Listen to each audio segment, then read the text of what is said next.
Togo Info, le Togo à votre portée.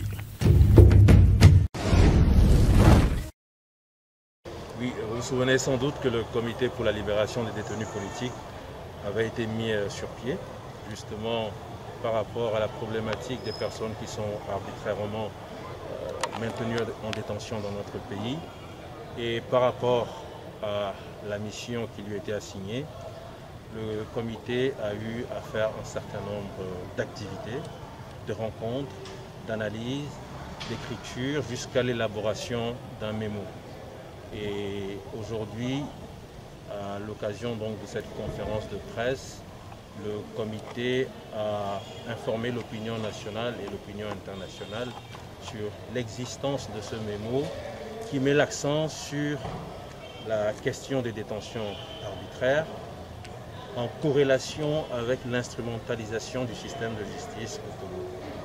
Le document, avec des éléments factuels, démontre que malheureusement au Togo, le pouvoir judiciaire n'a pas pu marquer son indépendance vis-à-vis de l'exécutif et le pouvoir judiciaire avec les services connexes comme le SCRIC contribue fortement à la vague répressive mise en place par le régime afin de faire taire les voix dissidentes. Et je pense que cela est totalement inacceptable dans une nation où on veut promouvoir la cohésion. Cela est totalement inacceptable dans une nation où on dit qu'on veut mettre en place les principes d'un état de droit. Et donc ce mémo que nous avons mis à la disposition de l'opinion, nous espérons va pouvoir poursuivre son œuvre jusqu'à la libération des détenus politiques. Mais cela suppose un certain nombre d'actions derrière, des actions au plan national. Nous avons pour ambition de rencontrer différentes institutions républicaines, différentes organisations, qu'elles soient politiques ou non, mais également au plan international où des contacts préliminaires nous ont permis d'avoir des accords de principe en termes de soutien de grandes organisations internationales à qui nous allons cette fois-ci adresser ce document définitif, puisque nous avions initialement adressé un draft qui présentait un peu ce que nous voulions faire. Ce document définitif qui comporte dans sa version complète des noms de 18 personnes qui ont été clairement identifiées et citées comme étant responsables d'actes de torture.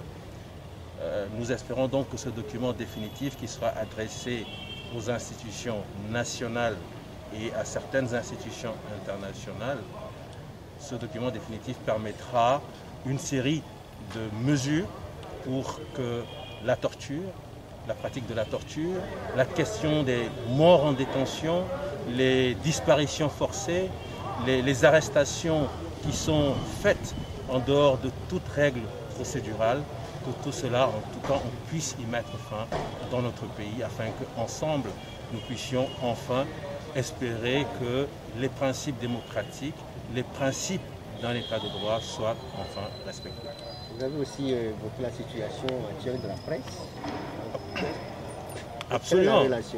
Absolument. Vous savez, nous l'avons dit, nous sommes partis de la question des détenus politiques. Et je remercie le Seigneur que pour le moment, il n'y ait pas de journalistes qui soient maintenus en détention, même s'il y a eu des gardes à vue. Il n'y a pas, à ma connaissance en tout cas, de journalistes maintenus en détention. Mais à l'analyse, on s'est rendu compte qu'il y avait un lien très fort entre la question des détenus politiques, c'est-à-dire des gens qui sont arbitrairement maintenus en détention sur des prétextes fallacieux, sur des dossiers totalement vides, sur des allégations, je dirais, en tout cas des accusations sans preuve, donc des personnes qui sont maintenues en détention de façon arbitraire en raison de leur opinion politique. Et on s'est rendu compte que cela est en lien très fort avec une justice qui malheureusement est instrumentalisée dans notre pays. Et lorsqu'on parle d'instrumentalisation de la justice, ça peut aller dans tous les sens. Aujourd'hui, nous l'avons dit, le secteur de la justice avec par exemple le SCRIC dont la mission est totalement dévoyée. Aujourd'hui, le SCRIC met son nez partout. Le SCRIC s'intéresse à tout et à rien à la fois. Et cela nous interroge, nous interpelle, nous qui sommes citoyens de ce pays. Parce que je me souviens que lorsqu'on a commencé à interpeller les journalistes, parce que certains ont écrit des tweets, des messages sur Facebook, ils ont sorti des articles annonçant des vols de cuillères, etc., etc. Et à chaque fois, on était surpris de voir le SCRIC s'intéresser à tout et à rien.